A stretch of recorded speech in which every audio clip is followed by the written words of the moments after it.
Hello, friends, and welcome to the fourth installment of a calm reading of What Katy Did. If you would like to listen to the whole book, you can find the previous chapters on this channel as well. There are also links in the description. And now, it is time to unwind. Find a place where you can relax. Once you have made yourself comfortable, take a deep breath. Your day is done. There's nothing left to do today but listen to the story and fall asleep. And so, let us begin. Chapter 9. Dismal Days. If anybody had told Katy that first afternoon that at the end of a week she would still be in bed and in pain and with no time fixed for getting up, I think it would have almost killed her. She was so restless and eager that to lie still seemed one of the hardest things in the world. But to lie still and have a backache all the time was worse yet. Day after day she asked Papa with quivering lip, "Mayn't I get up and go downstairs this morning?" And when he shook his head, the lip would quiver more, and tears would come. But if she tried to get up, it hurt her so much that in spite of herself she was glad to sink back again on the soft pillows and mattress, which felt so comfortable to her poor bones. Then there came a time when Katy didn't even ask to be allowed to get up, a time when sharp, dreadful pain, such as she never imagined before, took hold of her, when days and nights got all confused and tangled up together, and Aunt Izzy never seemed to go to bed. A time when Papa was constantly in her room, when other doctors came and stood over her, and punched and felt her back, and talked to each other in low whispers. It was all like a long bad dream, from which she couldn't wake up, though she tried ever so hard. Now and then she would rouse a little and catch the sound of voices, or be aware that Clover or Elsie stood at the door, crying softly, or that Aunt Izzy, in creaking slippers, was going about the room on tiptoe. Then all these things would slip away again, and she would drop off into a dark place, where there was nothing but pain and sleep, which made her forget pain, and so seemed the best thing in the world. We will hurry over this time, for it is hard to think of our bright Katy in such a sad plight. By and by the pain grew less, and the sleep quieter. Then, as the pain became easier still, Katy woke up, as it were, began to take notice of what was going on about her, to put questions. "How long have I been sick?" she asked one morning. "It is 4 weeks yesterday," said Papa. "4 weeks," said Katy. "Why, I didn't know it was so long as that. Was I very sick, Papa?" "Very, dear, but you are a great deal better now." "How did I hurt me when I tumbled out of the swing?" asked Katy, who was in an unusually wakeful mood. "I don't believe I could make you understand, dear." "But try, Papa." "Well, did you know that you had a long bone down your back, called a spine?" "I thought that was a disease," said Katy. "Clover said that Cousin Helen had the spine."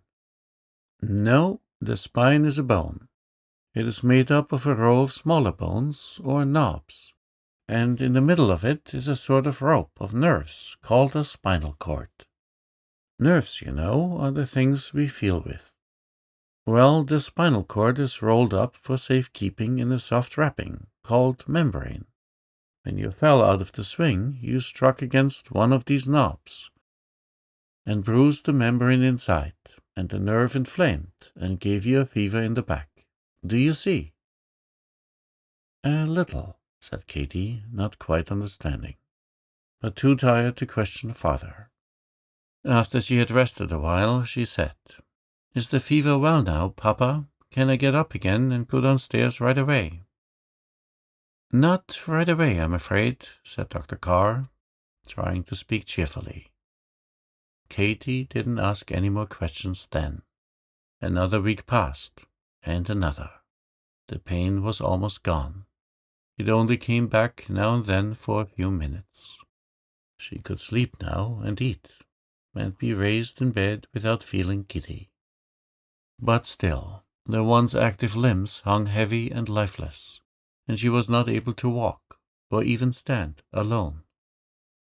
"My legs feel so queer," she said one morning. "They are just like the princess legs which were turned to black marble in the Arabian Nights. What do you suppose is the reason, Papa? Won't they feel natural soon?" "Not soon," answered Dr. Carr. Then he said to himself, "Poor child, she had better know the truth." So he went on aloud. "I'm afraid, my darling, that you must make up your mind to stay in bed a long time." "How long?" said Katy, looking frightened. "A month more?" "I can't tell exactly how long," answered her father. "The doctors think, as I do, that the injury to your spine is one which will outgrow by and by, because you are so young and strong. But it may take a good while to do it. It may be that you will have to lie here for months, or it may be more. The only cure for such a hurt is time and patience." "It is hard, darling." For Katy began to sob wildly.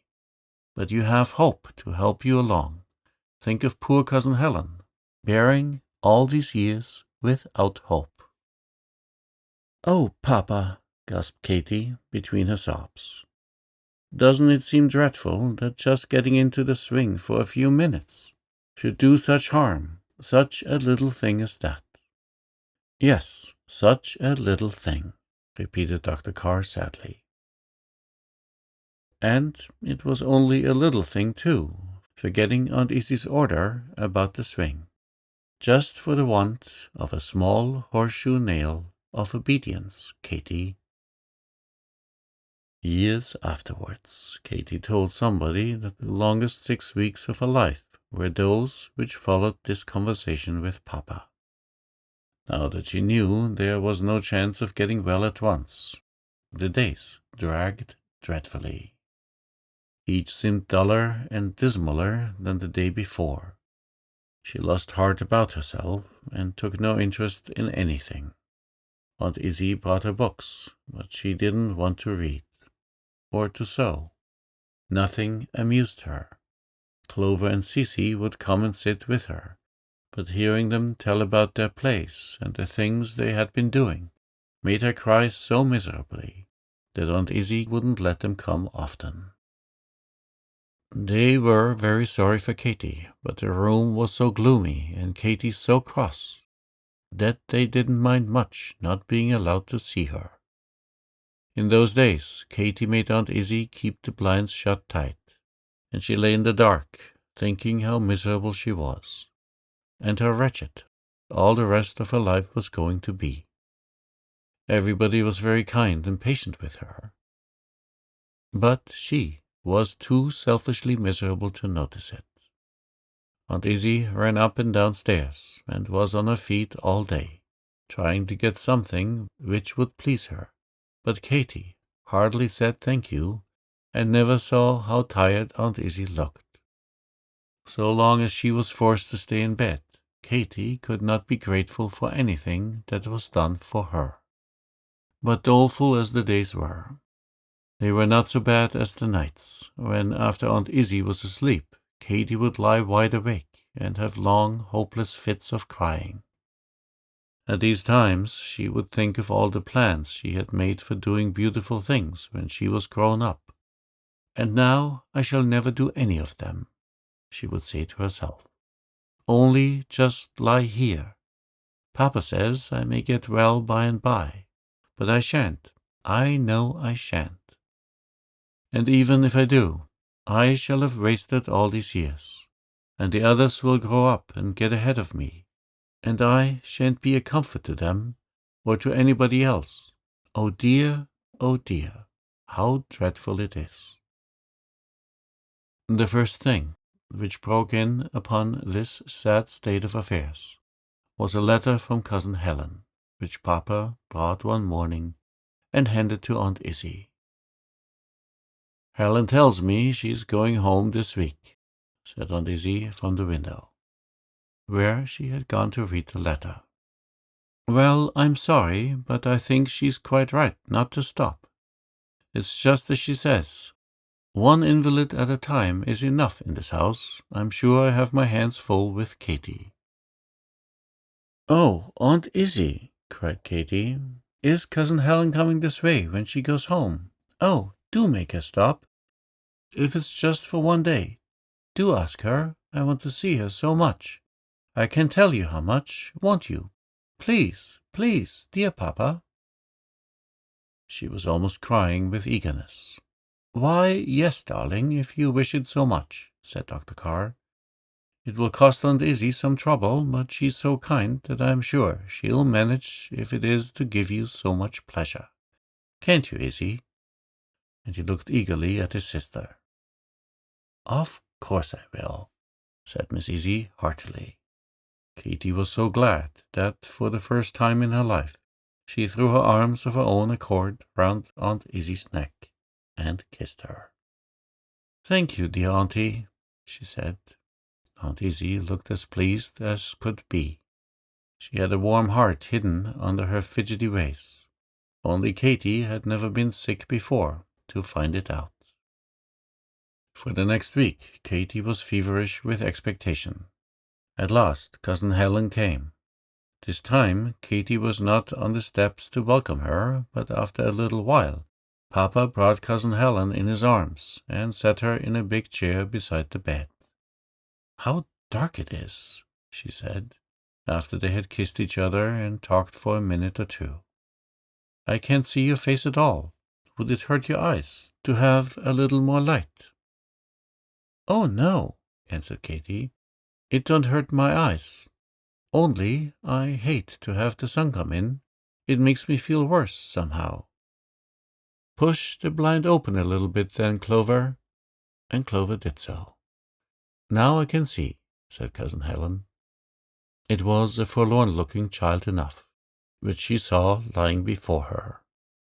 Katy's face had grown thin, and her eyes had red circles about them from continual crying.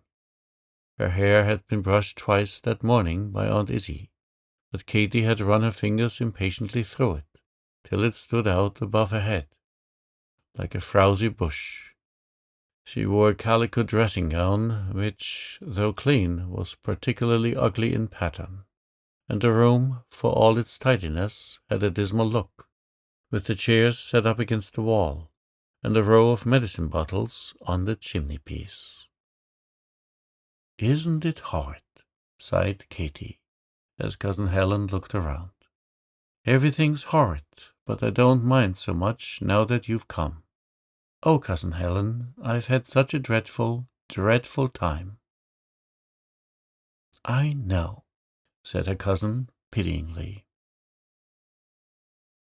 "I've heard all about it, Katy, and I'm so very sorry for you. It's a hard trial, my poor darling." "But how do you do it?" cried Katy.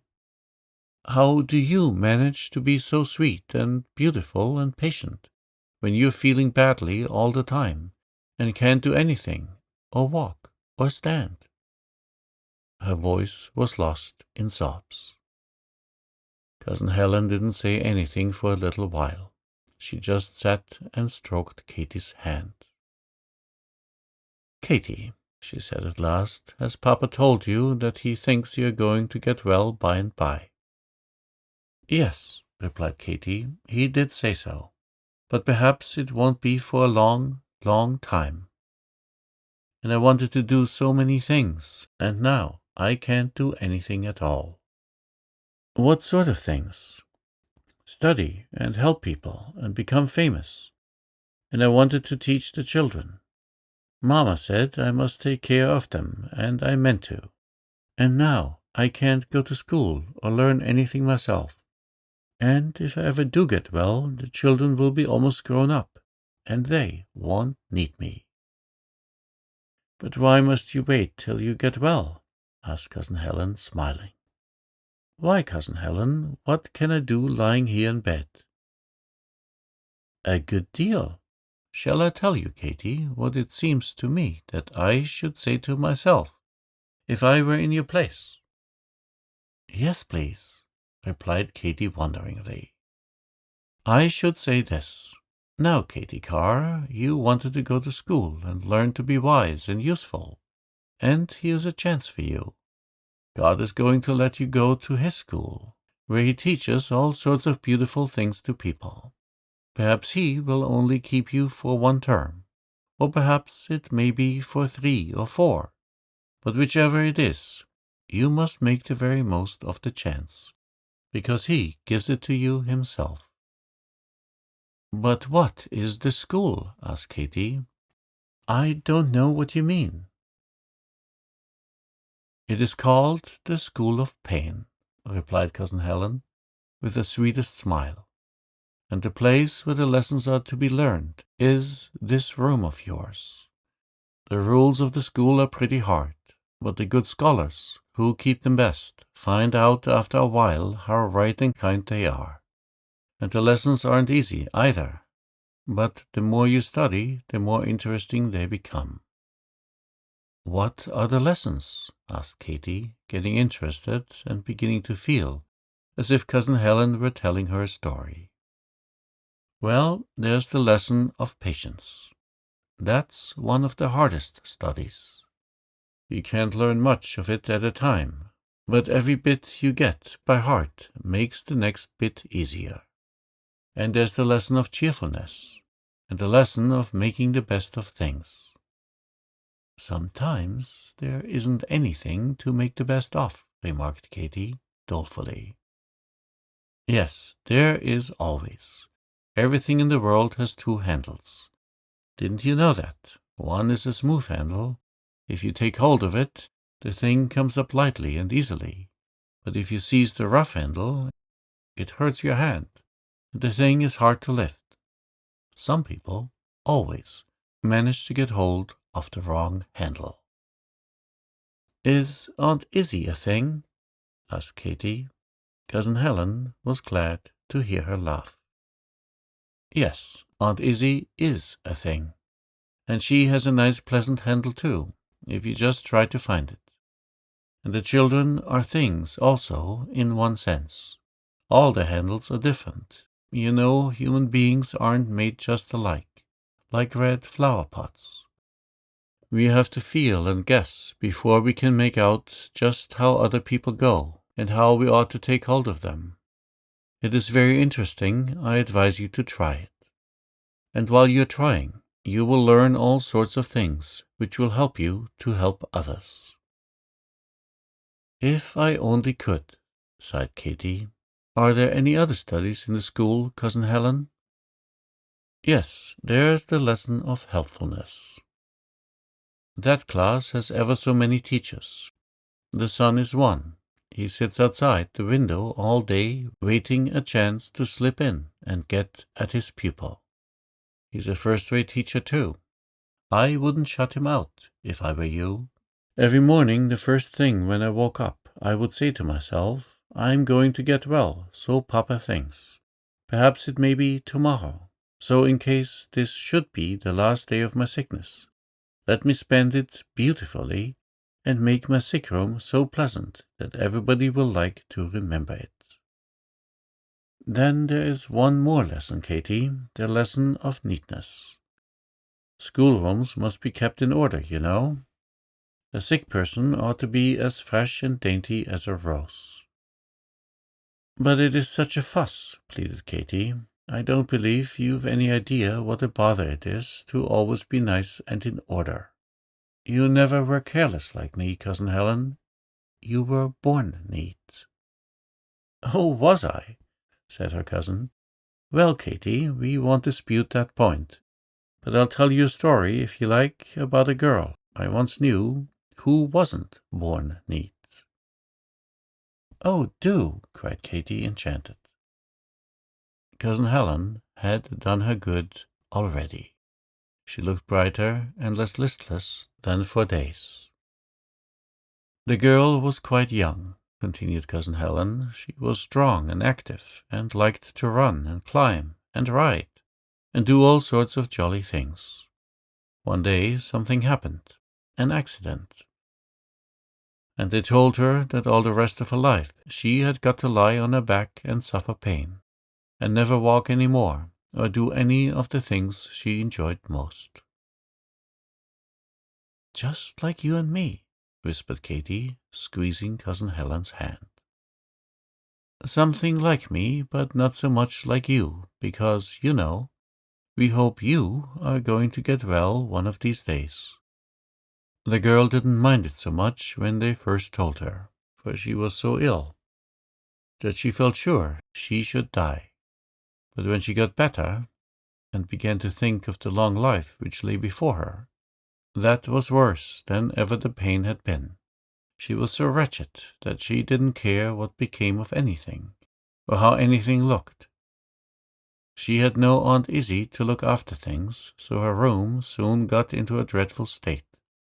It was full of dust and confusion, and dirty spoons and files of physics. She kept the blinds shut and let her hair tangle every which way, and altogether was a dismal spectacle. "The girl had a dear old father," went on Cousin Helen, "who used to come every day and sit beside her bed. One morning he said to her, 'My daughter, I'm afraid you've got to live in this room for a long time. Now there's one thing I want you to do for my sake.'" "What's that?" she asked, surprised to hear that there was anything left which she could do for anybody. "I want you to turn out all these physics bottles and make your room pleasant and pretty for me to come and sit in. You see, I shall spend a good deal of my time here. Now, I don't like dust and darkness. I like to see flowers on the table and sunshine in at the window. Will you do this to please me?" "Yes," said the girl, but she gave a sigh, and I'm afraid she felt as if it was going to be a dreadful trouble. "Then another thing," continued her father. "I want you to look pretty. Can't nightgowns and wrappers be trimmed and made becoming just as much as dresses? A sick woman who isn't neat is a disagreeable object. Do, to please me, send for something pretty, and let me see you looking nice again. I can't bear to have my Helen turned into a slattern." "Helen!" exclaimed Katy, with wide-open eyes. "Was it you?" "Yes," said her cousin, smiling. "I didn't mean to let the name slip out so soon. So after my father was gone away, I sent for a looking-glass. Such a sight, Katy! My hair was a perfect mouse's nest, and I had frowned so much that my forehead was all crisscrossed with lines of pain, till it looked like an old woman's." Katy stared at Cousin Helen's smooth brown and glossy hair. "I can't believe it," she said. "Your hair never could be rough." "Yes, it was. Worse a great deal than yours looks now. But that peep in the glass did me good. I began to think how selfish I was behaving, and to desire to do better. And after that, when the pain came on, I used to lie and keep my forehead smooth with my fingers, and try not to let my face show what I was enduring. So by and by the wrinkles wore away, and though I am a good deal older now, they have never come back. It was a great deal of trouble at first to have to think and plan to keep my room and myself looking nice. But after a while it grew to be a habit, and then it became easy, and the pleasure it gave my dear father repaid for all. He had been proud of his active, healthy girl, but I think she was never such a comfort to him as his sick one, lying there in her bed. My room was his favorite sitting place, and he spent so much time there that now the room and everything in it makes me think of him. There were tears in Cousin Helen's eyes as she ceased speaking. But Katy looked bright and eager. It seemed somehow to be a help, as well as a great surprise, that ever there should have been a time when Cousin Helen was less perfect than she was now. "Do you really think I could do so too?" she asked. "Do what? Comb your hair?" Cousin Helen was smiling now. "Oh, no, be nice and sweet and patient and a comfort to people. You know what I mean." "I am sure you can, if you try." "But what would you do first?" asked Katy, who, now that her mind had grasped a new idea, was eager to begin. "Well, first I would open the blinds and make the room look a little less dismal." "Are you taking all those medicines in the bottles now?" "No, only that big one with the blue label." "Then you might ask Aunt Izzy to take away the others, and I'd get Clover to pick a bunch of fresh flowers every day for your table. By the way, I don't see the little white vase." "No, it got broken the very day after you went away. The day I fell out of the swing," said Katy sorrowfully. "Never mind, Pat, don't look so doleful. I know the tree those vases grow upon, and you shall have another. Then, after the room is made pleasant, I would have all my lesson books fetched up, if I were you, and I would study a couple of hours every morning." "Oh!" cried Katy, making a wry face at the idea. Cousin Helen smiled. "I know," said she. "It sounds like dull work, learning geography and doing sums up here all by yourself. But I think if you make the effort, you'll be glad by and by. You won't lose so much ground, you see. Won't slip back quite so far in your education. And then studying will be like working at the garden, where things don't grow easily. Every flower you raise will be a sort of triumph, and you will value it twice as much as a common flower which has cost no trouble." "Well," said Katy, rather forlornly, "I'll try. But it won't be a bit nice studying without anybody to study with me. Is there anything else, Cousin Helen?" Just then the door creaked, and Elsie timidly put her head into the room. "Oh, Elsie, run away!" cried Katy. "Cousin Helen and I are talking. Don't come just now." Katy didn't speak unkindly, but Elsie's face fell, and she looked disappointed. She said nothing, however, but shut the door and stole away. Cousin Helen watched this little scene without speaking. For a few minutes after Elsie was gone, she seemed to be thinking. "Katy," she said at last, "you were saying just now that one of the things you were sorry about was that while you were ill you could be of no use to the children. Do you know, I don't think you have that reason for being sorry." "Why not?" asked Katy, astonished. "Because you can be of use. It seems to me that you have more of a chance with the children now than you ever could have had when you were well and flying about as you used. You might do almost anything you liked with them." "I can't think what you mean," said Katy sadly. "Why, Cousin Helen, half the time I don't even know where they are or what they are doing, and I can't get up and go after them, you know." "But you can make your room such a delightful place that they will want to come to you. Don't you see, a sick person has one splendid chance. She is always on hand. Everybody who wants her knows just where to go. If people love her, she gets naturally to be the heart of the house.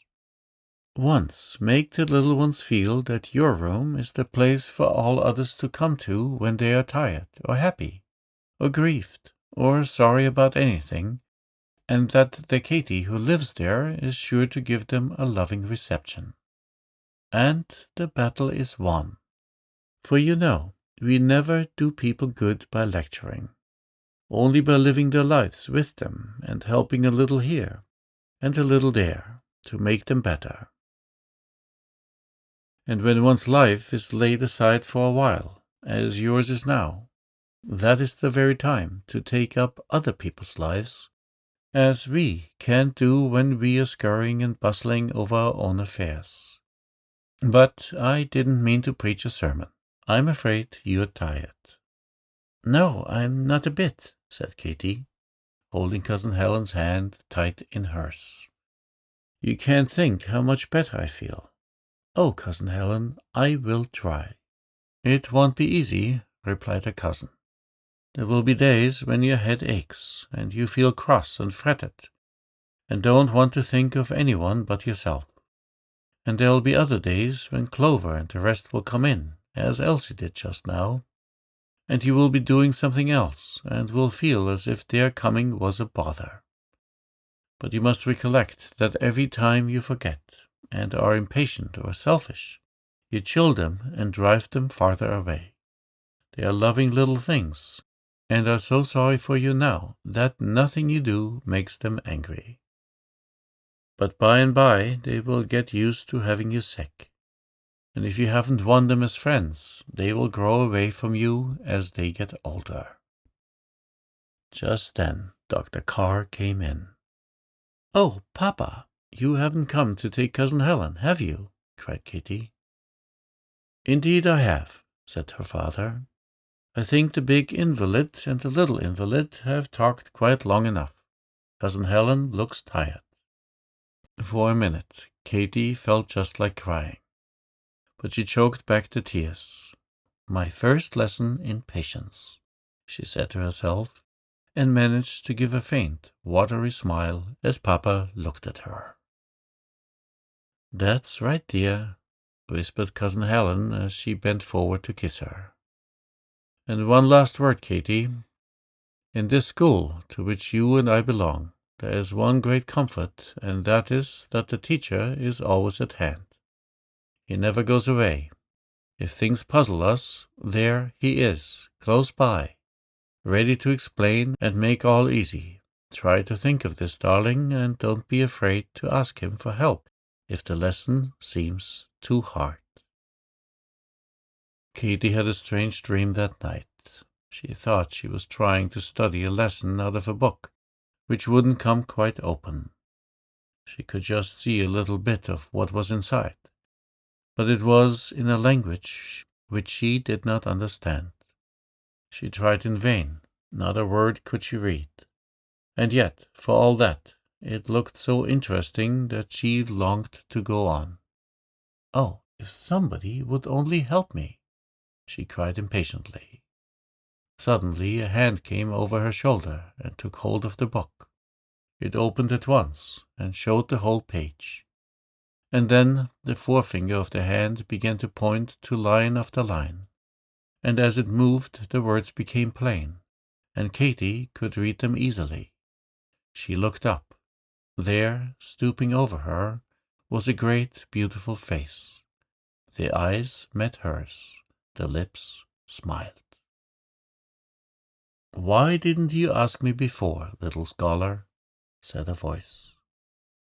Why, it is you, just as Cousin Helen told me, cried Katy. She must have spoken in her sleep, for Aunt Izzie half woke up and said, What is it? Do you want anything? The dream broke, and Katy roused, to find herself in bed, with the first sunbeams struggling in at the window, and Aunt Izzie raised on her elbow, looking at her with a sort of sleepy wonder. Chapter 10. St. Nicholas and St. Valentine. What are the children all doing today? Said Katy, laying down Norway and the Norwegians, which she was reading for the 4th time. I haven't seen them since breakfast. Aunt Izzie, who was sewing on the other side of the room, looked up from her work. I don't know, she said. They're over at Cece's or somewhere. They'll be back before long, I guess." Her voice sounded a little odd and mysterious, but Katy didn't notice it. "I thought of such a nice plan yesterday," she went on. "That was that all of them should hang their stockings up here tomorrow night instead of in the nursery. Then I could see them open their presents, you know. Mayn't they, Aunt Izzy? It would be real fun." "I don't believe there will be any objection," replied her aunt. She looked as if she were trying not to laugh. Katy wondered what was the matter with her. It was more than 2 months now since Cousin Helen went away, and winter had fairly come. Snow was falling outdoors. Katy could see the thick flakes go whirling past the window. But the sight did not chill her. It only made the room look warmer and more cozy. It was a pleasant room now. There was a bright fire in the grate. Everything was neat and orderly. The air was sweet with mignonette from a little glass of flowers which stood on the table. And the Katy who lay in bed was a very different-looking Katy from the forlorn girl of the last chapter. Cousin Helen's visit, though it lasted only 1 day, did great good. Not that Katy grew perfect all at once. None of us do that, even in books. But it is everything to be started in the right path. Katy's feet were on it now. And though she often stumbled and slipped, and often sat down discouraged, she kept on pretty steadily, in spite of bad days, which made her say to herself that she was not getting forward at all. These bad days, when everything seemed hard, and she herself was cross and fretful, and drove the children out of her room, cost Katy many bitter tears. But after them she would pick herself up and try again, and harder. And I think that in spite of drawbacks, the little scholar, on the whole, was learning her lesson pretty well. Cousin Helen was a great comfort all this time. She never forgot Katy. Nearly every week some little thing came from her. Sometimes it was a pencil note written from her sofa. Sometimes it was an interesting book, or a new magazine, or some pretty little thing for the room. The crimson wrapper which Katy wore was one of her presents. So were the bright chromos of autumn leaves which hung on the wall, the little stand for the books. All sorts of things. Katy loved to look about her as she lay. All the room seemed full of Cousin Helen and her kindness. "I wish I had something pretty to put into everybody's stocking," she went on wistfully. "But I've only got the muffetees for Papa, and these reins for Phil." She took them from under her pillow as she spoke. Gay worsted affairs, with bells sewed on here and there. She had knit them herself, a very little bit at a time. "There's my pink sash," she said suddenly. "I might give that to Clover. I only wore it once, you know, and I don't think I got any spots on it. Would you please fetch it and let me see, Aunt Izzy? It's in the top drawer." Aunt Izzy brought the sash. It proved to be quite fresh, and they both decided that it would do nicely for Clover. "You know, I shan't want sashes for ever so long," said Katy, in rather a sad tone. "And this is a beauty." When she spoke next, her voice was bright again. "I wish I had something real nice for Elsie.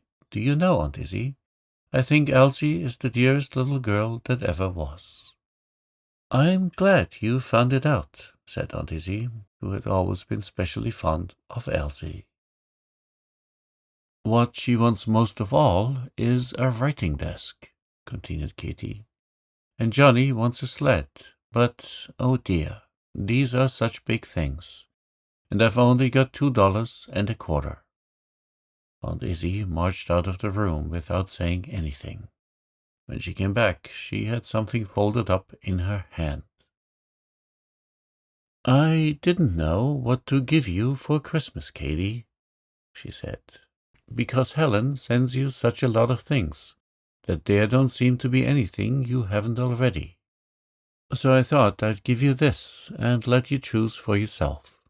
But if you've set your heart on getting presents for the children, perhaps you'd rather have it now." So saying, Aunt Izzy laid on the bed a crisp, new $5 bill. "How good you are!" cried Katy, flushed with pleasure. And indeed, Aunt Izzy did seem to have grown wonderfully good of late. Perhaps Katy had got hold of her smooth handle. Being now in possession of $7.25, Katy could afford to be generously generous. She gave Aunt Izzy an exact description of the desk she wanted. "It's no matter about its being very big," said Katy, "but it must have a blue velvet lining and an inkstand with a silver top. And please buy some little sheets of paper and envelopes, and a pen handle, the prettiest you can find. Oh, and there must be a lock and key. Don't forget that, Aunt Izzy."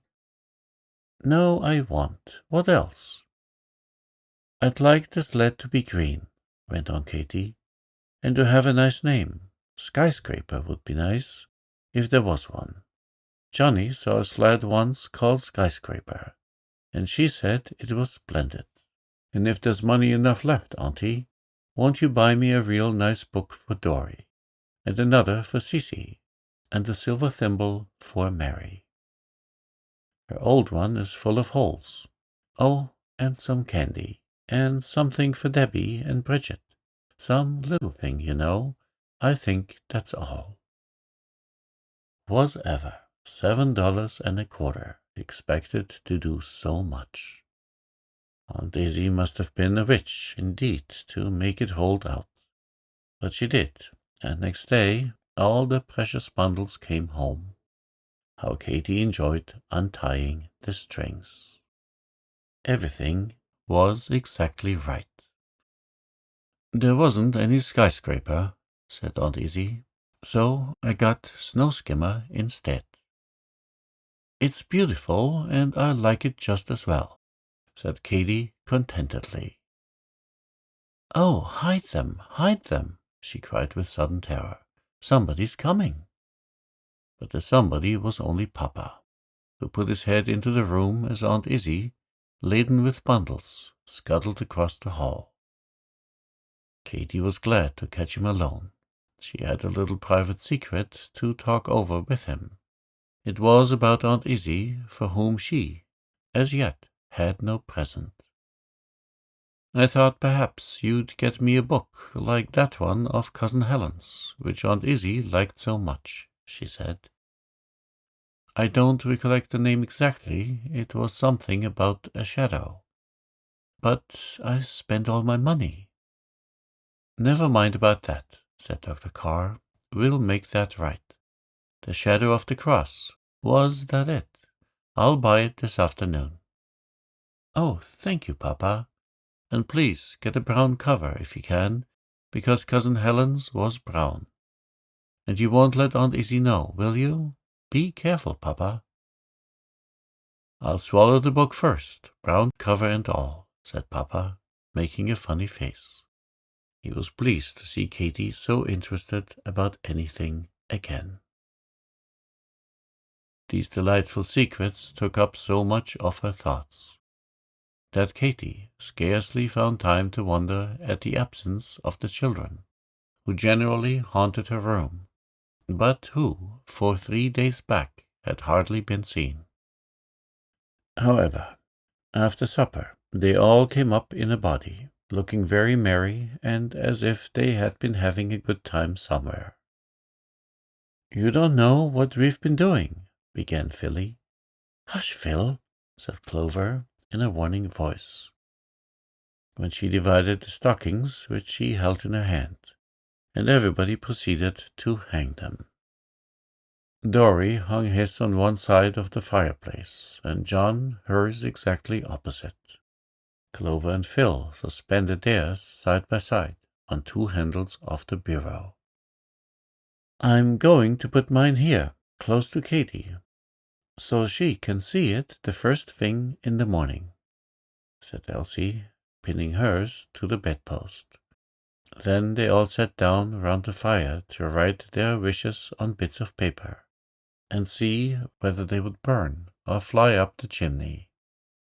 If they did the latter, it was a sign that Santa Claus had them safe, and would bring them things wished for. John wished for a sled, and a doll's tea set, and the continuation of the Swiss Family Robinson. Dory's list ran thus: a plum cake, a new Bible, Harry and Lucy, a kaleidoscope, everything else Santa Claus likes. When they had written these lists, they threw them into the fire. The fire gave a flicker just then, and the papers vanished. Nobody saw exactly how. John thought they flew up chimney, but Dory said they didn't. Phil dropped his piece in very solemnly. It flamed for a minute, then sank into ashes. "There, you won't get it, whatever it was," said Dory. "What did you write, Phil?" "Nothing," said Phil. "Only just Philly Carr." The children shouted. "I wrote a writing desk on mine," remarked Elsie sorrowfully, "but it all burned up." Katy chuckled when she heard this, and now Clover produced her list. She read aloud: "Strive and thrive. A pair of kid gloves, a moth, a good temper." Then she dropped it into the fire. Behold, it flew straight up chimney.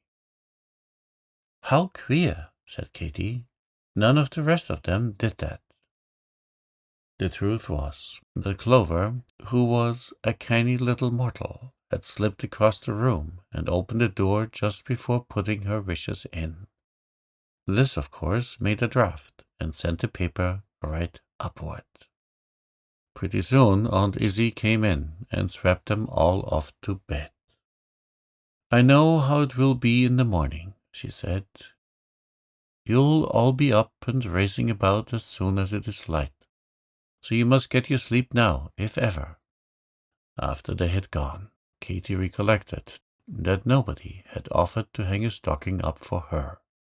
She felt a little hurt when she thought of it. "But I suppose they forgot," she said to herself. A little later, Papa and Aunt Izzy came in, and they filled the stockings. It was great fun. Each was brought to Katy as she lay in bed, that she might arrange it as she liked.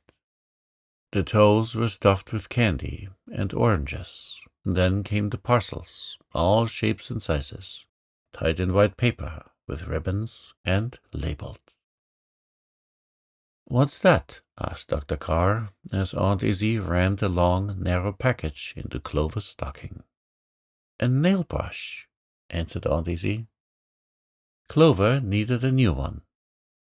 How Papa and Katy laughed. "I don't believe Santa Claus ever had such a thing before," said Dr. Carr. "He's a very dirty old gentleman, then," observed Aunt Izzy grimly. The desk and sled were too big to go into any stocking, so they were wrapped in paper and hung beneath the other things.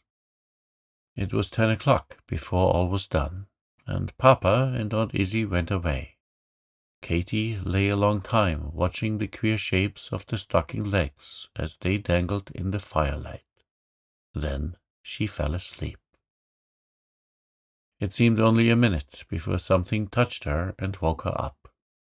Behold, it was daytime, and there was Philly in his nightgown, climbing up on the bed to kiss her.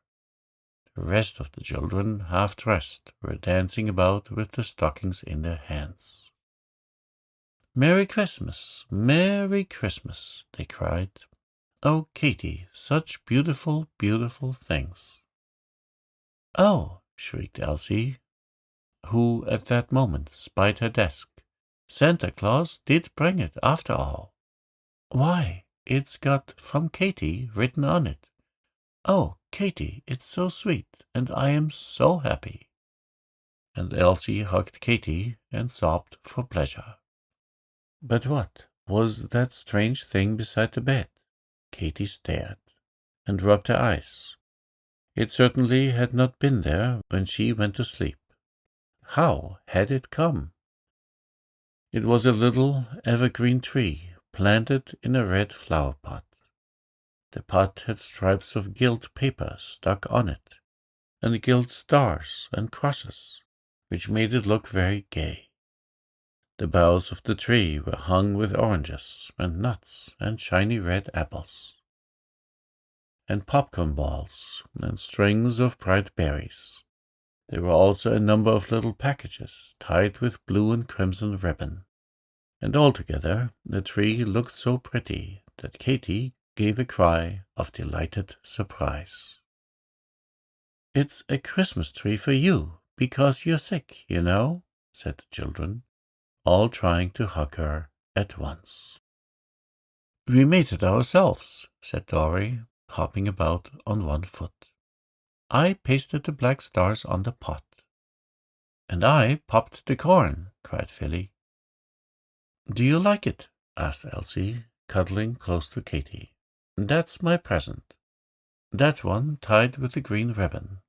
I wish it was nicer. Don't you want to open them right away?" Of course, Katy wanted to. All sorts of things came out of the little bundles. The children had arranged every parcel themselves. No grown person had been allowed to help in the least. Elsie's present was a pen wiper, with a grey flannel kitten on it. Johnny's a doll's tea-tray of scarlet tin. "Isn't it beautiful?" she said, admiringly. Dory's gift, I regret to say, was a huge red and yellow spider, which whirred wildly when waved at the end of its string. "They didn't want me to buy it," said he, "but I did. I thought it would amuse you. Does it amuse you, Katy?" "Yes, indeed," said Katy, laughing and blinking as Dory waved the spider to and fro before her eyes. "You can play with it when we ain't here, and you're all alone, you know," remarked Dory, highly gratified. "But you don't notice what the tree's standing upon," said Clover. It was a chair, a very large and curious one, with a long cushioned back, which ended in a footstool. "That's Papa's present," said Clover. "See, it tips back so as to be just like a bed. And Papa says he thinks pretty soon you can lie on it in the window, where you can see us play." "Does he really?" said Katy doubtfully. It still hurt her very much to be touched or moved. "And see what's tied to the arm of the chair," said Elsie. It was a little silver bell, with Katy engraved on the handle. "Cousin Helen sent it. It's for you to ring when you want anybody to come," explained Elsie. More surprises. To the other arm of the chair was fastened a beautiful book. It was The Wide, Wide World, and there was Katy's name written on it. "From her affectionate Cece." On it stood a great parcel of dried cherries from Mrs. Hall. Mrs. Hall had the most delicious dried cherries, the children thought. "How perfectly lovely everybody is," said Katy, with grateful tears in her eyes. That was a pleasant Christmas. The children declared it to be the nicest they had ever had. And though Katy couldn't quite say that, she enjoyed it too, and was very happy. It was several weeks before she was able to use the chair, but when once she became accustomed to it, it proved very comfortable. Aunt Izzie would dress her in the morning, tip the chair back till it was on a level with the bed, and then, very gently and gradually, draw her over onto it. Wheeling across the room was always painful, but sitting in the window and looking out at the clouds, the people going by, and the children playing in the snow, was delightful. How delightful, nobody knows, except those who, like Katy, have lain for 6 months in bed, without a peep at the outside world. Every day she grew brighter and more cheerful. How jolly Santa Claus was this year, she happened to say one day, when she was talking with Cecy. I wish another saint would come and pay us a visit, but I don't know any more except Cousin Helen, and she can't. There's St. Valentine, suggested Cecy. Sure enough, what a bright thought, cried Katy, clapping her hands. Oh, Cecy, let's do something funny on Valentine's Day. Such a good idea has just popped into my mind. So the two girls put their heads together and held a long, mysterious confabulation. What it was about, we shall see further on. Valentine's Day was the next Friday, when the children came home from school on Thursday afternoon. Aunt Izzy met them, and, to their great surprise, told them that Cecy was come to drink tea, and they must all go upstairs and be made nice. But Cecy comes most every day, remarked Dory, who didn't see the connection between this fact and having his face washed. Yes, but tonight you are to take tea in Katy's room, said Aunt Izzy. Here are the invitations, one for each of you.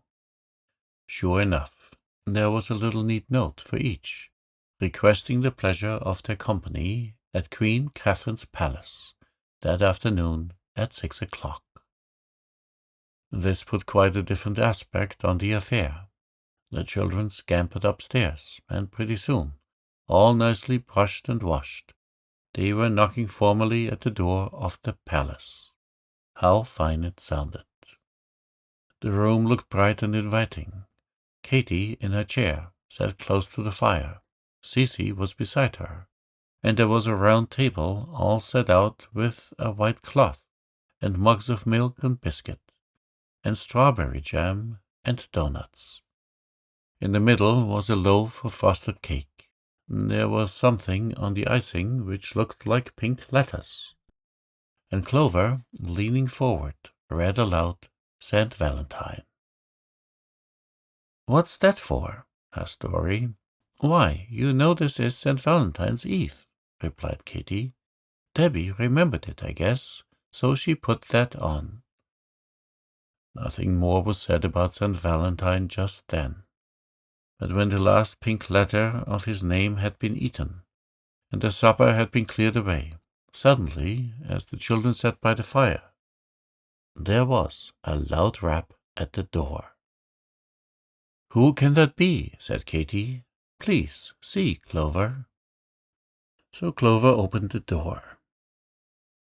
There stood Bridget, trying very hard not to laugh, and holding a letter in her hand. It's a note that has come for you, Miss Clover, she said. For me? Cried Clover, much amazed. Then she shut the door and brought the note to the table. How very funny, she exclaimed, as she looked at the envelope, which was a green and white one. There was something hard inside. Clover broke the seal. Out tumbled a small green velvet pincushion made in the shape of a clover leaf, with a tiny stem of wire wound with green silk. Pinned to the cushion was a paper with these verses. Some people love roses well, tulips gaily dressed. Some love violets, blue and sweet. I love Clover best. Though she has a modest air, though no grace she boast, though no gardener call her fair, I love Clover most. Butterfly may pass her by. He is but a rover. I'm a faithful, loving bee, and I stick to Clover. This was the first Valentine Clover had ever had. She was perfectly enchanted. "Oh, who do you suppose sent it?" she cried. But before anybody could answer, there came another loud knock at the door, which made them all jump. Behold, Bridget again, with a second letter. "It's for you, Miss Elsie, this time," she said with a grin. There was an instant rush from all the children, and the envelope was torn open in the twinkling of an eye. Inside was a little ivory seal, with Elsie on it in Old English letters, and these rhymes: "I know a little girl, she's very dear to me. She's just as sweet as honey when she chooses to be. And her name begins with E, and ends with E. She has brown hair which curls, and black eyes for to see, with teeth like tiny pearls, and dimples 1, 2, 3. And her name begins with E, and ends with E. Her little feet run faster than other feet can flee. As she brushes quickly past, her voice hums like a bee. And her name begins with E, and ends with E. Do you ask me why I love her? Then I shall answer thee. Because I can't help loving, she is so sweet to me, this little girl whose name begins and ends with E." "It's just like a fairy story," said Elsie, whose eyes had grown as big as saucers from surprise while these verses were being read aloud by Cecy. Another knock. This time there was a perfect handful of letters. Everybody had one. Katy, to her great surprise, had two. "Why, what can this be?" she said.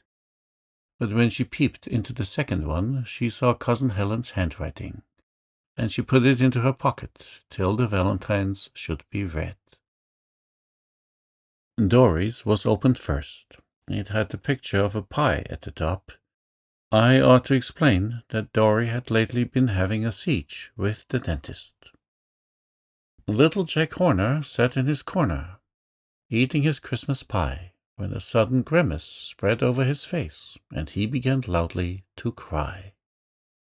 His tender mamma heard the sound from afar, and hastened to comfort her child. "What aileth my John?" she inquired in the tone which belied her question mild. "Oh, mother," he said, "every tooth in my head jumps and aches and is loose, oh my! And it hurts me to eat anything that is sweet. So what will become of my pie?" It were vain to describe how he roared and he cried, and howled like a miniature tempest. Suffice it to say that the very next day he had all his teeth pulled by a dentist. This Valentine made the children laugh for a long time. Johnny's envelope held a paper doll named Red Riding Hood.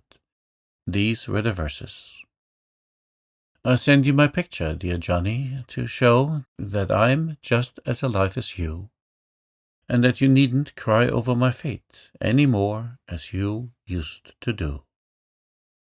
The wolf didn't hurt me at all that day, for I kicked and fought and cried, till he dropped me out of his mouth and ran away in the woods to hide. And Grandma and I have lived ever since in the little brown house so small, and churned fresh butter and made cream cheese, nor seen the wolf at all. So cry no more for fear I am eaten. The naughty wolf is shot, and if you will come to tea some evening, you shall see for yourself I'm not." Johnny was immensely pleased at this, for Red Riding Hood was a great favorite of hers. Philly had a bit of India rubber in his letter, which was written with very black ink on a big sheet of foolscap. "I was once a naughty man, and I hid beneath the bed to steal your India rubbers, but I chewed them up instead. Then you called out, 'Who is there?' I was thrown most in a fit, and I let the India rubbers fall, all but this little bit. I'm sorry for my naughty ways, and now to make amends, I sent the chewed piece back again, and beg we may be friends. Rubber. Just listen to mine, said Cece, who had all along pretended to be as much surprised as anybody, and now behaved as if she could hardly wait till Phyllis was finished. Then she read aloud to Cece. If I were a bird, and you were a bird, what would we do? Why, you should be little, and I should be big, and side by side on a cherry tree twig, we'd kiss with our yellow bills, and coo. That's what we'll do. If I were a fish, and you were a fish, what would we do? We'd frolic, and whisk our little tails, and play all sorts of tricks with the whales, and call on the oysters, and order a stew. That's what we'll do. If I were a bee, and you were a bee, what would we do? We'd find a home in a breezy wood, and store it with honey sweet and good. You should feed me, and I would feed you. That's what we'd do. Valentine. I think that's the prettiest of all, said Clover. I don't, said Elsie. I think mine is the prettiest. Cece didn't have any seal in hers, either. And she fondled the little seal, which all this time she had held in her hand. Katy, you ought to have read yours first, because you are the oldest, said Clover. Mine isn't much, replied Katy, and she read. The rose is red, the violet blue, sugar is sweet, and so are you. What a mean Valentine, cried Elsie, with flashing eyes. It's a real shame, Katy. You ought to have had the best of all. Katy could hardly keep from laughing. The fact was that the verses for the others had taken so long that no time had been left for writing a Valentine to herself. So, thinking it would excite suspicion to have none, she had scribbled this old rhyme at the last moment.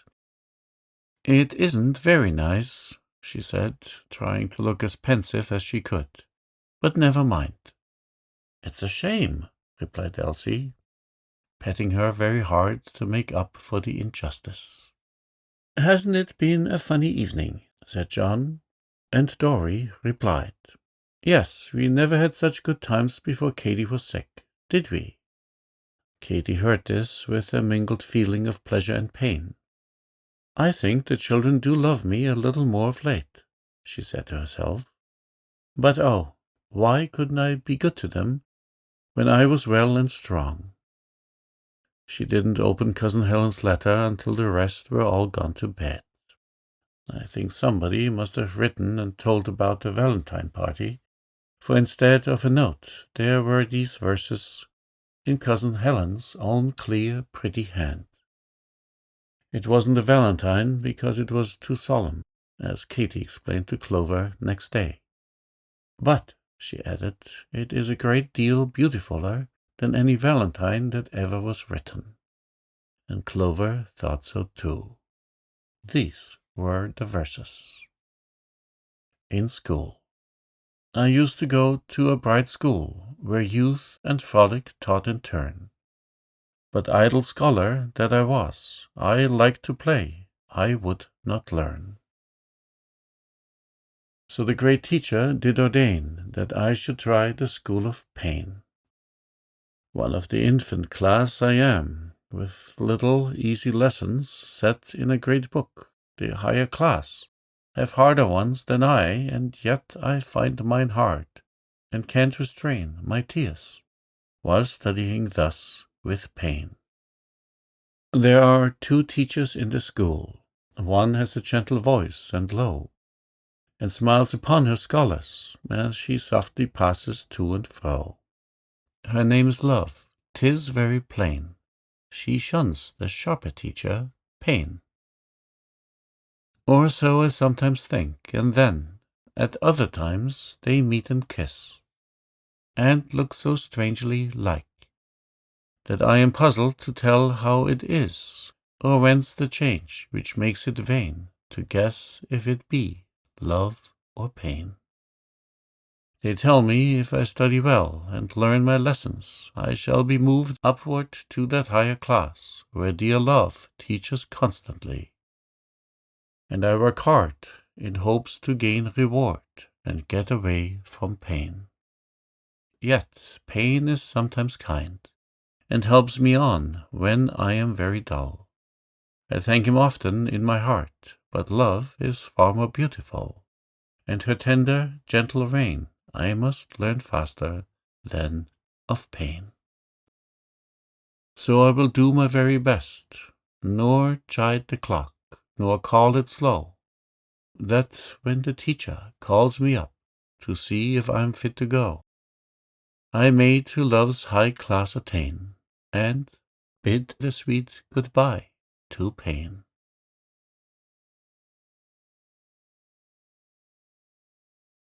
Chapter 11. A New Lesson to Learn. It was a long time before the children ceased to talk and laugh over that jolly evening. Dorry declared he wished there could be a Valentine's Day every week. "Don't you think St. Valentine would be tired of writing verses?" asked Katy. But she too had enjoyed the frolic, and the bright recollection helped her along through the rest of the long, cold winter. Spring opened late that year, but the summer, when it came, was a warm one. Katy felt the heat very much. She could not change her seat and follow the breeze about from window to window as other people could. The long burning days left her weak and parched. She hung her head and seemed to wilt like the flowers in the garden beds. Indeed, she was worse off than they, for every evening Alexander gave them a watering with the hose, while nobody was able to bring a watering pot and pour out what she needed, a shower of cold, fresh air. It wasn't easy to be good-humored under these circumstances, and one could hardly have blamed Katy if she had sometimes forgotten her resolutions and been cross and fretful. But she didn't, not very often. Now and then bad days came, when she was discouraged and forlorn. But Katy's long year of schooling had taught her self-control, and, as a general thing, her discomforts were borne patiently.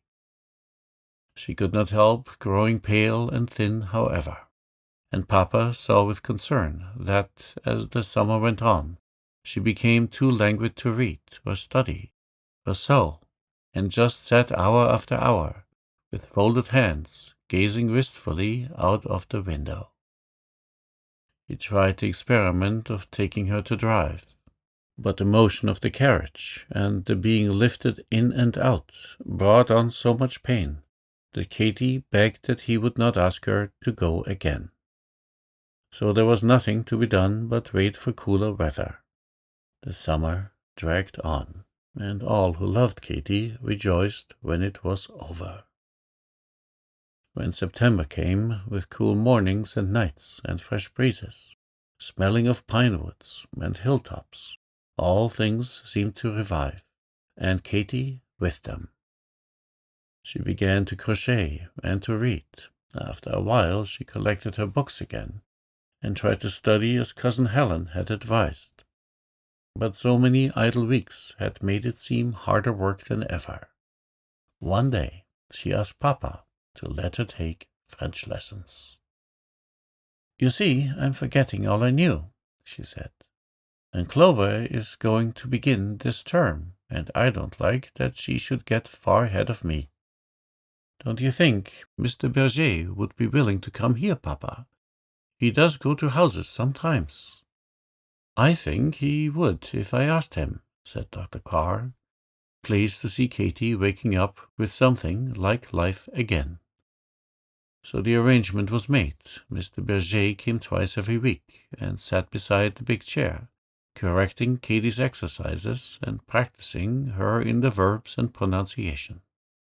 He was a lively little old Frenchman, and knew how to make lesson time pleasant. "You take more pain than you used, mademoiselle," he said one day. "If you go on so, you shall be my best scholar. And if to hurt the back make you study, it would be well that some other of my young ladies shall do the same." Katy laughed, but in spite of Mr. Berger and his lessons, and in spite of her endeavors to keep cheerful and busy, this second winter was harder than the first. It is often so with sick people. There is a sort of excitement in being ill which helps along just at the beginning. But as months go on, and everything grows an old story, and one day follows another, all just alike and all tiresome, courage is apt to flag, and spirits to grow dull. Spring seemed a long, long way off whenever Katy thought about it. "I wish something would happen," she often said to herself. And something was about to happen, but she little guessed what it was going to be. "Katy," said Clover, coming in one day in November, "do you know what a camphor is? Aunt Izzy has got such a headache." "No," replied Katy, "I don't. Or wait, Clover, it seems to me that Debbie came for it the other day. Perhaps if you look in her room you'll find it." "How very queer," she soliloquized when Clover was gone. "I never knew Aunt Izzy to have a headache before."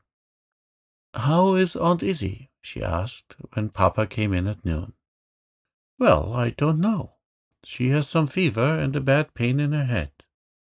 I have told her that she had better lie still and not try to get up this evening. Old Mary will come in to undress you, Katy. You won't mind, will you, dear?" "No," said Katy reluctantly. But she did mind. Aunt Izzy had grown used to her and her ways. Nobody else suited her so well. "It seems so strange to have to explain just how every little thing is to be done," she remarked to Clover, rather petulantly. It seemed stranger yet when the next day, and the next, and the next after that passed, and still no Aunt Izzy came near her. Blessings brighten as they take their flight. Katy began to appreciate for the first time how much she had learned to rely on her aunt. She missed her dreadfully. "When is Aunt Izzy going to be well?" she asked her father. "I want her so much." "We all want her," said Dr. Carr, who looked disturbed and anxious. "Is she very sick?" asked Katy, struck by the expression on his face. "Pretty sick, I'm afraid," he replied. "I'm going to get a regular nurse to take care of her." Aunt Izzy's attack proved to be typhoid fever. The doctors said that the house must be kept quiet, so John and Dory and Phil were sent over to Mrs. Hall's to stay. Elsie and Clover were to have gone too, but they begged so hard and made so many promises of good behavior that finally Papa permitted them to remain. The dear little things stole about the house on tiptoe, as quietly as mice, whispering to each other, and waiting on Katy, who would have been lonely enough without them, for everybody else was absorbed in Aunt Izzy. It was a confused, melancholy time. The three girls didn't know much about sickness, but Papa's grave face and the hushed house weighed upon their spirits, and they missed the children very much. "Oh, dear," sighed Elsie, "how I wish Aunt Izzy would hurry and get well." "We'll be real good to her when she does, won't we?" said Clover. "I never mean to leave my rubbers in the hat stand any more, because she don't like to have me. And I shall pick up the croquet balls and put them in the box every night." "Yes," added Elsie, "so will I, when she gets well." It never occurred to either of them that perhaps Aunt Izzy might not get well. Little people are apt to feel as if grown folks are so strong and so big that nothing can possibly happen to them. Katy was more anxious. Still, she did not fairly realize the danger.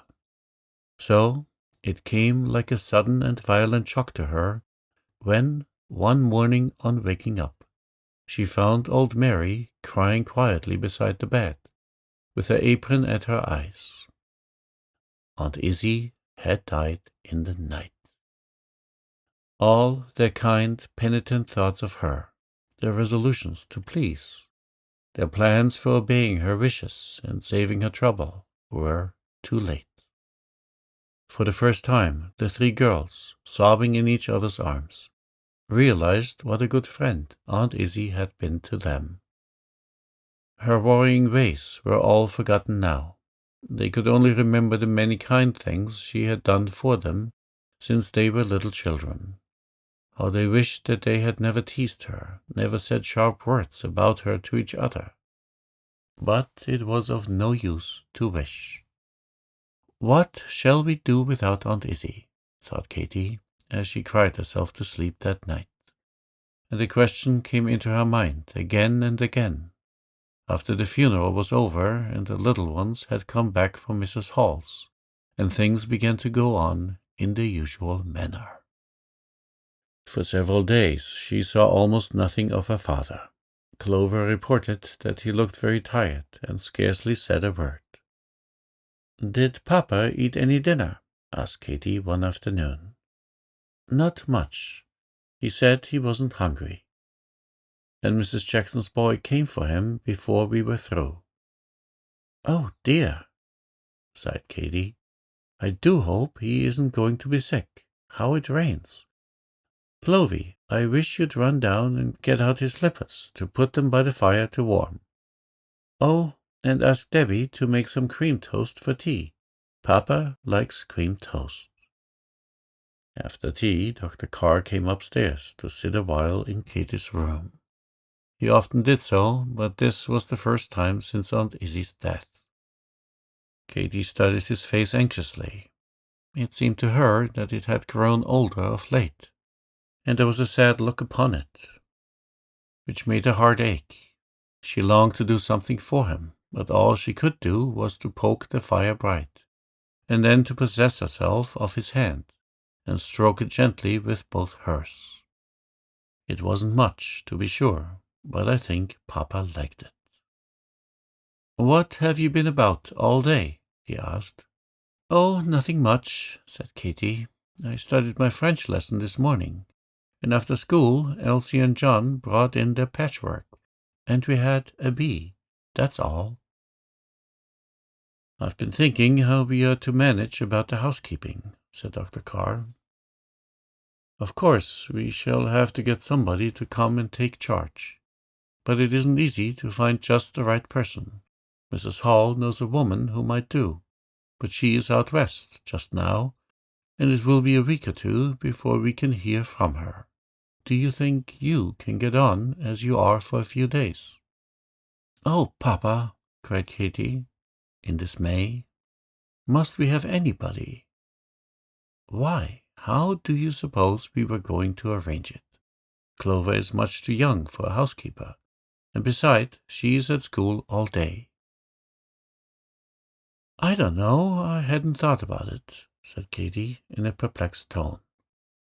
But she did think about it, all that evening, and the first thing when she woke in the morning. "Papa," she said, the next time she got him to herself, "I've been thinking over what you were saying last night, about getting somebody to keep the house, you know, and I wish you wouldn't. I wish you would let me try. Really and truly, I think I could manage." "But how?" asked Dr. Carr, much surprised. "I really don't see. If you were well and strong, perhaps. But even then you would be pretty young for such a charge, Katy." "I shall be 14 in 2 weeks," said Katy, drawing herself up in the chair as straight as she could. "And if I were well, Papa, I should be going to school, you know, and then, of course, I couldn't. No, I'll tell you my plan. I've been thinking about it all day.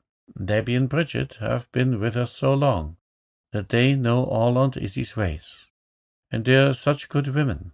that all they want is just to be told a little now and then. Now, why couldn't they come up to me when anything is wanted? Just as well as to have me go down to them. Clover and old Mary will keep watch, and see if anything is wrong. And you wouldn't mind if things were a little crooked just at first, would you? Because, I should be learning all the time. Do let me try. It will be real nice to have something to think about as I sit up here alone. So much better than having a stranger in the house who doesn't know the children or anything. I'm sure it will make me happier. Please say yes, Papa. Please do. It's too much for you, a great deal too much, replied Dr. Carr. But it was not easy to resist Katy's please, please. And after a while it ended with, well, darling, you may try, though I am doubtful as to the result of the experiment. I will tell Mrs. Hall to put off riding to Wisconsin for a month, and we will see.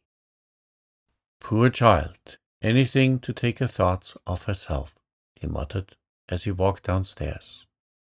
She'll be glad enough to give the thing up by the end of the month. But Papa was mistaken. At the end of a month, Katy was eager to go on, so he said, very well, she might try it till spring. It was not such hard work as it sounds. Katy had plenty of quiet thinking time for one thing. The children were at school all day, and few visitors came to interrupt her. So she could plan out her hours and keep to the plans. That is a great help to a housekeeper. Then Aunt Izzie's regular, punctual ways were so well understood by the servants that the house seemed almost to keep itself. As Katy had said, all Debbie and Bridget needed was a little telling now and then. As soon as breakfast was over and the dishes were washed and put away, Debbie would tie on a clean apron and come upstairs for orders. At first, Katy thought this was great fun, but after ordering dinner a good many times, it began to grow tiresome. She never saw the dishes after they were cooked, and, being inexperienced, it seemed impossible to think of things enough to make a variety. Let me see. There is roast beef, leg of mutton, boiled chicken, she would say, counting on her fingers. Roast beef, leg of mutton, boiled chicken. Debbie, you might roast the chickens. Dear, I wish somebody would invent a new animal. Where all the things to eat are gone to, I can't imagine. Then Katy would send for every recipe book in the house, and pore over them by the hour, till her appetite was as completely gone as if she had swallowed 20 dinners. Poor Debbie learned to dread these books. She would stand by the door with her pleasant red face drawn up into a pucker, while Katy read aloud some impossible-sounding rule. This looks as if it were delicious, Debbie. I wish you'd try it. Take a gallon of oysters, a pint of beef stock, 16 soda crackers, the juice of 2 lemons, 4 cloves, a glass of white wine, a sprig of marjoram, a sprig of thyme, a sprig of bay, a sliced shallot. Please, Miss Katy, what's them? Oh, don't you know, Debbie? It must be something quite common, for it's in almost all the recipes. No, Miss Katy, I never heard tell of it before. Miss Carr never gave me no shallots at all. Dear me, how provoking, Katy would cry, flapping over the leaves of her book. Then we must try something else. Poor Debbie. If she hadn't loved Katy so dearly, I think her patience must have given way. But she bore her trials meekly, except for an occasional grumble when alone with Bridget. Dr. Carr had to eat a great many queer things in those days, but he didn't mind, and as for the children, they enjoyed it. Dinner-time became quite exciting, when nobody could tell exactly what any dish on the table was made of. Dory, who was a sort of Dr. Livingstone where strange articles of food were concerned, usually made the first experiment, and if he said it was good, the rest followed suit. After a while, Katy grew wiser. She ceased teasing Debbie to try new things, and the Carr family went back to plain roast and boiled, much to the advantage of all concerned. But then another series of experiments began. Katy got hold of a book upon the stomach, and was seized with a rage for wholesome food. She entreated Clover and the other children to give up sugar, and butter, and gravy, and pudding sauce, and buckwheat cakes, and pies, and almost everything else that they particularly liked. Boiled rice seemed to her the most sensible dessert, and she kept the family on it until finally John and Dory started a rebellion, and Dr. Carr was forced to interfere. "My dear, you are overdoing it sadly," he said, as Katy opened her book and prepared to explain her views. "I'm glad to have the children eat simple food, but really, boiled rice 5 times in a week is too much." Katy sighed, but submitted. Later, as the spring came on, she had a fit of over-anxiousness, and was always sending Clover down to ask Debbie if her bread was not burning, or if she was sure that the pickles were not fermenting in their jars. She also fidgeted the children about wearing India rubbers and keeping on their coats, and behaved altogether as if the cares of the world were on her shoulders. But all these were but the natural mistake of a beginner. Katy was too much in earnest not to improve. Month by month she learned how to manage a little better, and a little better still. Matters went on more smoothly. Her cares ceased to fret her. Dr. Carr, watching the increasing brightness of her face and manner, felt that the experiment was a success. Nothing more was said about somebody else, and Katy, sitting upstairs in her big chair, held the threads of the house firmly in her hands.